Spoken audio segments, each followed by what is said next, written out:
ঝিনাইদহে প্রথমবারের মতো স্থানীয়ভাবে উৎপাদন হচ্ছে গুটি সার। রাসায়নিক সারের অপচয় কমানো, উৎপাদন খরচ হ্রাস এবং কৃষকদের সহায়তায় নেওয়া হয়েছে এই উদ্যোগ। এতে উপকৃত হচ্ছেন এলাকার কৃষকরাও। ঝিনাইদহ প্রতিনিধি এম রায়হানের তথ্য ও ভিডিওতে আরও জানাচ্ছেন মনোয়ার হোসাইন।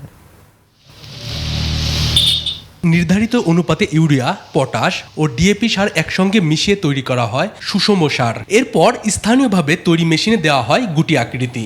রোদে শুকিয়ে সংরক্ষণ করা হয় এই গুটি সার।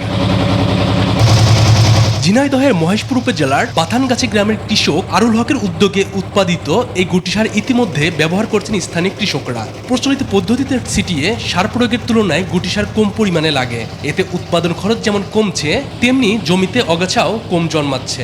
এক বিঘে জমিতে ড্রাগনের 3 মাসে নিম্নে 4 বার সার দিতে হয়, আর এতে একবার সার দিলে হয়ে যায়। গুটি সারের উপকারিতায় ঘাস বালাই মুক্ত কম হয়, আবার এতে বিভিন্ন ধরনের কীটনাশক দিয়েও করা বলে, যার কারণে পোকামাকড়ের একটু কম। অন্য সার যেভাবে দিই তার 3 গুণ বেশি লাগে।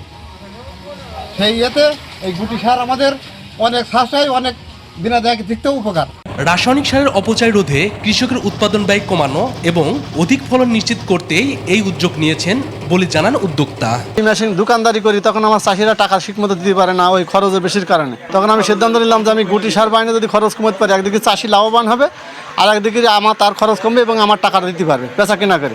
গুটি সারের ব্যবহার আরও বাড়লে কৃষক যেমন উপকৃত হবেন, তেমনি সারের সুষ্ঠু ব্যবহারের মাধ্যমে কৃষি উৎপাদনও আরও টেকসই হবে বলে মনে করছে কৃষি বিভাগ। যদি এই সার ব্যবহার করে কৃষকগণ উপকৃত হয়ে থাকেন, সেক্ষেত্রে কৃষি বিভাগ তাদেরকে সব ধরনের সহযোগিতা এবং পরামর্শ দিয়ে সহযোগিতা করবে। 2011 সাল থেকে ঝিনাইদহে স্থানীয় পর্যায়ে গুটি সার উৎপাদন ও ব্যবহার কাজ করে আসছেন উদ্যোক্তা আরুল হক।